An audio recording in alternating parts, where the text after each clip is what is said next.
Salut tout le monde, c'est Jojol et... Conquerax. Au rapport. Parce que je me disais justement, j'espère qu'il va pas l'oublier, tu vois. Et donc du coup, comme il y a eu un petit temps de pause, je me suis dit, allez, je vais le dire. Le bêtisier.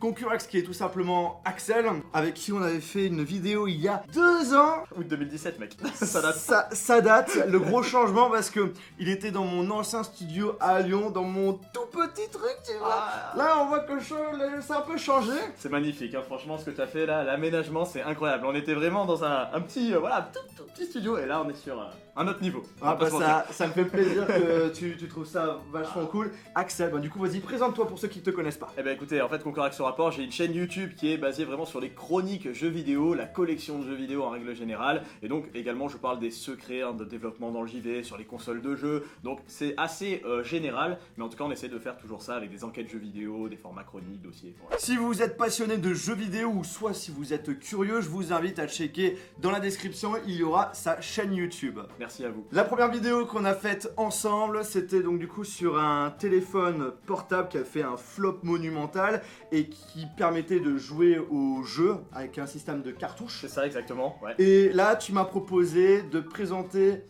un autre smartphone qui est un petit peu dans la même thématique et qui est très difficile à trouver. Et ben en fait ouais, pour tout te dire, la première fois qu'on avait fait la vidéo ensemble c'était sur un Nokia, donc Nokia qui est quand même une marque emblématique, on va le dire, du téléphone 3310 etc. Aujourd'hui maintenant... un petit peu, voilà, on va pas critiquer, mais bon voilà, ils essaient en tout cas. Et ils avaient tenté du coup de concurrencer la Game Boy de Nintendo avec une console portable qui était le Nokia N-Gage et qui était à la fois téléphone et à la fois console de jeu, on l'avait vu, et puis on pouvait mettre des petites cartouches. Je remettrai dans la description la vidéo si ça vous intéresse. C'était un énorme flop, hein, total, à tel point qu'aujourd'hui on retrouve encore des jeux blistés etc. de la console, pour te dire les gens n'ouvraient même pas leurs jeux quoi. Mais ça doit coûter très cher. Et la console aujourd'hui est quand même relativement difficile à trouver, les jeux relativement simples par contre, je veux dire en termes de prix ça va pas très haut encore, à part certains jeux, mais vraiment la console téléphone en elle-même c'est le cas, et c'est un petit peu le cas de ce téléphone aussi. Et je crois que le téléphone qu'on va parler là, il a fait encore un flop beaucoup plus élevé que celui de Nokia. Ouais, encore plus élevé, et pourtant la marque elle est vraiment emblématique. Donc du coup si vous avez vu le titre je pense, alors je pense qu'on peut le dévoiler, il s'agit en fait d'un téléphone PlayStation. Il est où là? On a envie de le voir, regarde, il est dans cette petite poche là, je l'ai mis exprès pour toi.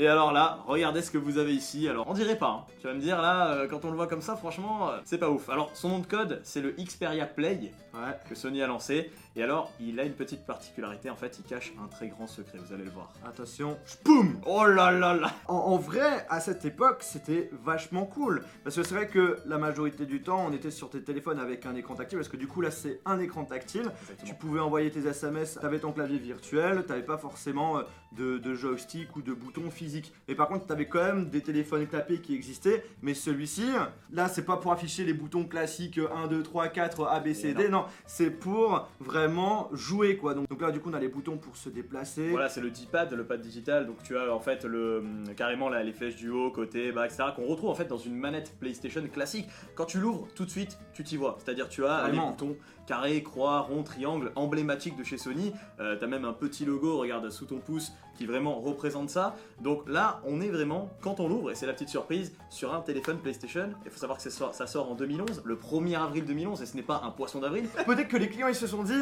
en fait, c'est un poisson d'avril, le produit n'existe pas. D'où le fait que ça a fait un flop, il y a personne qui l'a acheté parce qu'il pensait que c'était un poisson d'avril, quoi, le truc. Exactement, et en fait, la problématique qu'il va y avoir avec ce produit-là, c'est que déjà, il va être extrêmement similaire à une PlayStation portable. Mais attention, une version spécifique de la PlayStation portable, la PSP Go. Ouais, c'est ça. Je sais pas si tu vois laquelle c'est. Si, elle était très belle Elle d'ailleurs. était très jolie, par contre, elle y ressemblait vachement. Du coup, c'était sous ce format-là, un petit peu à clapper, coulissant. Et puis, le problème, c'est que c'était du tout digital. Et ça, beaucoup de joueurs l'ont pas compris à l'époque parce que avaient l'habitude du format cartouche, notamment sur les Game Boy, physique, etc. Aujourd'hui, maintenant, ça change. Mais je veux dire, il y a environ 10 ans, c'est pas possible, tu vois. Mais dans la tête des joueurs, tu dois embarquer tes petites cartouches avec toi et ta console. C'était pas le cas de la PSP Go. Et du coup, ça sera pas le cas non plus de ce téléphone parce que du coup, c'est du tout digital et son positionnement va être extrêmement compliqué à comprendre pour les joueurs. On a eu combien de ventes au total?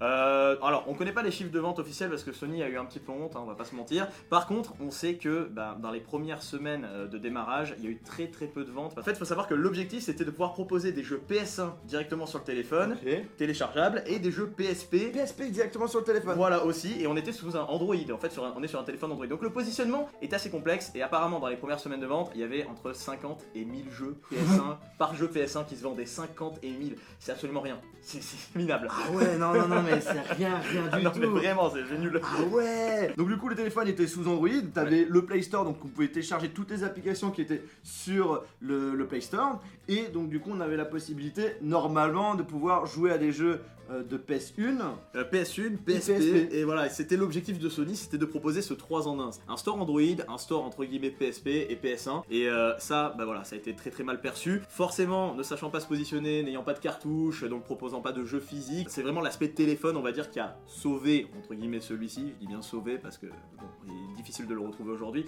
Savoir qu'aujourd'hui, un bon état, ça va coûter dans les 150, 200 euros. Allez, c'est une grande fourchette. D'ailleurs, je tiens particulièrement à remercier Arnaud qui m'a envoyé le téléphone parce que je l'avais pas en ma possession, voilà, dans ma collection, même si j'ai une belle collection de jeux, j'avoue, mais là je ne l'avais pas tellement, celui-ci il est compliqué à trouver. La petite question, combien il coûtait? Écoute, à l'époque il était à 599 euros quand même, hein, ah, ça à la sortie. fait cher. Ah ouais, là, ça, c'était la grosse douille, mais on partait quand même d'un bon sentiment. C'était un téléphone haut de gamme, il faut savoir, un Android haut de gamme pour l'époque, avec, comme je te disais, une très bonne puce sonore, un très bel écran, et on avait surtout cette possibilité de jouer aux consoles, enfin entre guillemets à la PSP, à la PS1, et donc le tout cumulé, ils se sont dit on va mettre un gros prix, tu vois. Genre. Et il était trouvable, je te dis, l'année d'après, en solde à 194 €. Non mais tu vois le délire ou pas? Mec, les personnes qui ont acheté le produit à 600 € et que il y a un an plus tard, c'est même pas 200 €.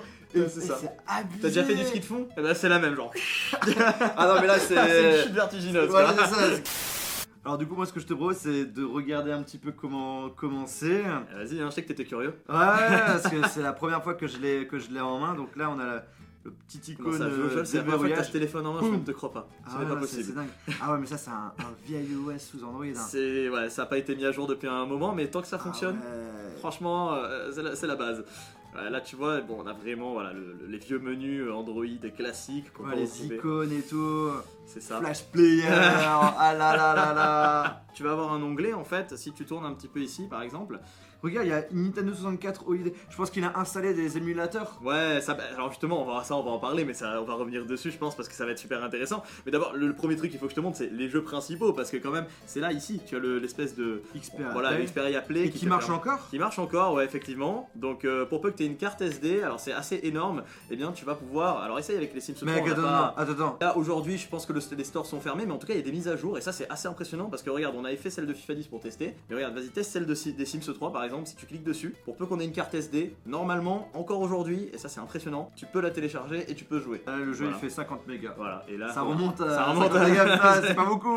On n'est plus dans les mêmes sphères avec la Switch et tout maintenant. Donc là du coup on a la possibilité de voir aussi les autres boutons. On a LR qui à première vue ne sont pas si bien positionnés. Au niveau de la prise en main, ça a l'air d'être pas très pratique. Ah tout ça c'est les joysticks virtuels là. Ouais, genre c'est tactile non? Ouais c'est du tactile effectivement. Là après on a à droite aussi le bouton volume pour augmenter, baisser le son. Même là aussi. Ouais. Au niveau du pouce tu vois c'est pas agréable. Hein. Non, regarde, ouvre-le par exemple, je vais te montrer. Port micro USB, et port prise mini jack. Voilà. Appareil photo. Attention, 5,1 mégapixels. Ah, c'était pas dégueulasse. C'était pas dégueu. Ah, c'était pas dégueu. C'est pour ça, c'est un smartphone haut de gamme. Allez, c'est bon, ça s'est chargé. Et bah voilà, on peut jouer aux Sims 3. Et bah voilà, les Sims 3, tu vas pouvoir le lancer. Alors, savoir qu'il y avait une bonne puce sonore pour un téléphone aussi pour l'époque. Donc, on a une puce sonore correcte. Je sais pas si t'as mis le son au max. Ouais, c'est pas dégueu.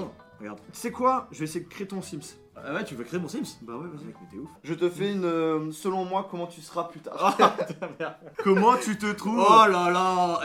Oh mec, cette crête. Oh, dis-moi. Avec t'es bien zappé. Ah ouais. Après le short de sport. Les chaussures de ville. Le costume façon poussin, c'est grave. T'es pas mal, hein. Franchement, j'avoue, le petit short moulant, ça me. Tu vois, c'est. Mais surtout les chaussures, hein, les bottes bleues, les bottines, ou je sais pas ce que c'est des chaussettes. Et là, c'est des chaussettes. Regarde les chaussettes. Alors, du coup, on pouvait regarder des vidéos sur YouTube. On avait donc du coup le Play Store, l'appareil photo, ça m'intéresse. L'appareil photo peut être intéressant, effectivement. Alors voilà, tu nettoies un peu. On nettoie un peu, parce qu'à mon avis. Alors, du coup. Quelques poussières, mais la qualité. Tu pouvais filmer aussi. Pas folle. Mais à l'époque, je pense que c'était quelque chose de bien. Voilà, c'est un peu lent. Ouais, c'est un petit peu lent. Mais tu pourras montrer des photos. Là, c'est bien une caméra frontale ou c'est un capteur? Je regarde. C'est peut-être un capteur et pas une caméra frontale. Je pense que c'était un capteur, effectivement. Ah, en vrai, ça passe. Ça va. En vrai, ça passe. Mais ça va, ouais. Ça va. C'est pas si dégueu, hein. Donc là, tu vas sur tes SMS, n'importe lesquels, hein, tu fais un nouveau message, et en fait, tu te retrouves avec le clavier tactile. Donc finalement, le clavier coulissant qu'il y a, la partie coulissante, si tu veux, ne sert pas à grand chose. À part jouer. On est vraiment sur un téléphone jeu vidéo et pas un téléphone avec aspect pratique un peu à la BlackBerry ou comme ils ont fait ou des trucs comme ça. Voilà. Et tu pouvais connecter avec un autre téléphone tu pouvoir jouer à deux. Alors franchement j'ai pas l'info, mais je pense que tu pouvais jouer en Bluetooth. Bien déjà cette époque-là, tu pouvais jouer en Bluetooth. Okay. Et c'était assez intéressant. C'était la façon pour l'Olympique de Marseille ne veut pas. Start match. Voilà, start match. Alors regardez, on a un aspect 3D. Franchement, c'est quand même pas mal. La 3D, etc. pour un téléphone de 2010. 2011, avril 2011, franchement ça restait correct, donc bon voilà. Mais est-ce que les graphismes sont mieux que sur une PSP? Non, c'est vraiment, franchement c'était du kiff-kiff, hein. Honnêtement c'était du kiff-kiff sur certains jeux. Parce que franchement la PSP ils avaient ultra bien géré, hein. Moi j'étais impressionné quand je l'avais. Il y avait du God of War, tiens Chérou qui prend un carton rouge direct, ça c'est magnifique, c'est l'OM, c'est tout ce qu'on aime. Et ça les joysticks là comme ça on peut les utiliser là-dessus? Alors ouais tu peux, regarde, c'est des joysticks en fait qui sont tactiles, tu peux voir, regarde mon joueur voilà, ça c'était en fait un petit peu les analogues que tu peux retrouver sur les manettes classiques, et en fait eux ils les ont fait ici et franchement c'est pas très bien positionné. C'est pas du tout intuitif personnellement. Et pareil pour les boutons Start et Select, ce n'est absolument pas intuitif, on a l'habitude qu'ils soient en dessous ici, en plein milieu, sur toutes les manettes etc.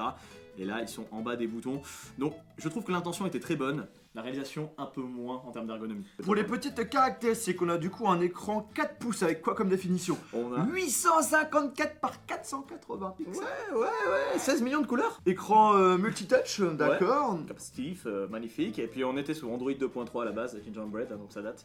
Le processeur a un Qualcomm MS 8255 Snapdragon à 1 GHz. Le téléphone pèse quand même 175 grammes. Ah, c'est lourd, hein. C'est plus lourd qu'une Game Boy et tout. Donc, et à la fin de la journée, tu le sens bien. 400 mégas de RAM. Ouais. Et on avait la possibilité de mettre de la mémoire avec une carte micro SD. Et il y avait une carte, de 8 Go qui était fournie avec. Bon, Concorax, je te propose pour finir cette vidéo que tu nous listes les différents points positifs et points négatifs du téléphone. Pourquoi tu me fais l'accent comme ça, Marseillais? Je sais pas pourquoi. C'est parce que j'ai pris l'OM, c'est ça. Les points négatifs et positifs de ce téléphone, on va commencer par le positif direct, c'est qu'il avait une très bonne qualité sonore. On a pu parler tout à l'heure de la puce sonore qu'il y avait sur le téléphone. Du coup, pour un téléphone de l'époque, comme il y avait des jeux qui tournaient dessus, il fallait absolument qu'on ait cette bonne qualité là. Pour une bonne immersion, quoi. Une bonne immersion, et donc ça, il le propose vraiment. Et notamment son kit manip qui était fourni était également excellent. On était sur du Sony. Forcément, Sony, on sait que c'est toujours de bonnes prestations. Ils sont très bons. Son en général. Musique et tout, Voilà, et difficile du coup de le prendre à défaut sur ce point-là. Alors, d'après les utilisateurs, un point qui est très important, et on en a pas trop parlé, c'est l'autonomie. Hein, l'autonomie hors jeu et en jeu. Et elle va être bien différente. Ah ouais, je pense bien, bien différente. Alors, hors jeu, on dit, d'après les utilisateurs, qu'il y avait une très bonne autonomie. Alors, je n'ai pas le chiffre exact, mais il y avait une bonne autonomie et c'était souvent ce qui était loué. Par contre, en jeu, j'ai un chiffre, et là, c'est beaucoup plus décevant et ça va faire partie des points négatifs. On était sur du moins de 5 heures, on était sur du 4 heures de jeu.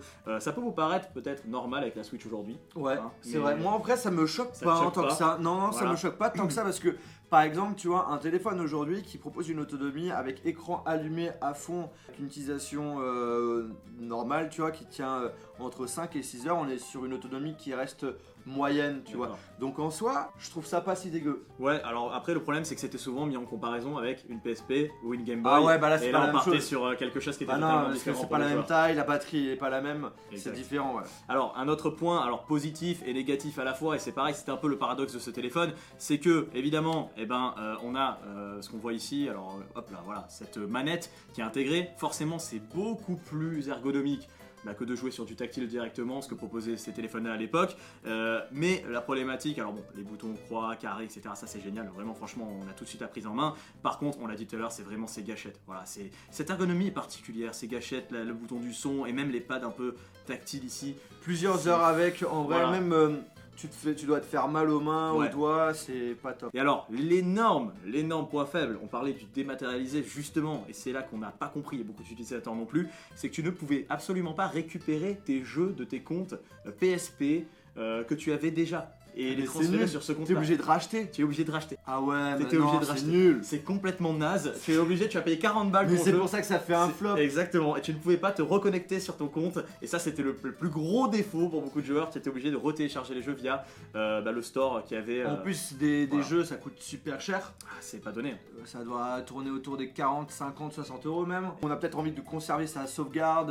Et voilà, tout à fait. Et on pouvait même pas transférer ses saves, on pouvait même pas récupérer son compte, et ça, forcément, ça peut que flopper. On te propose des jeux PSP, PS1, au moins que tu proposes une compatibilité avec ça, quoi. Tu m'as dit, par jeu, en moyenne, il y a entre 50 et 1000 téléchargements, Ouais. pas plus quoi. C'était horrible. Vous imaginez les jeux qui étaient dessus, ça dépassait pas les 1000 téléchargements. Ouais. En tout cas, dans les premières semaines. Dans les premières semaines, et c'est censé être les premières semaines, là où ça cartonne. Bah oui. Là où vraiment ça fuse, quoi. Ouais, là c'est.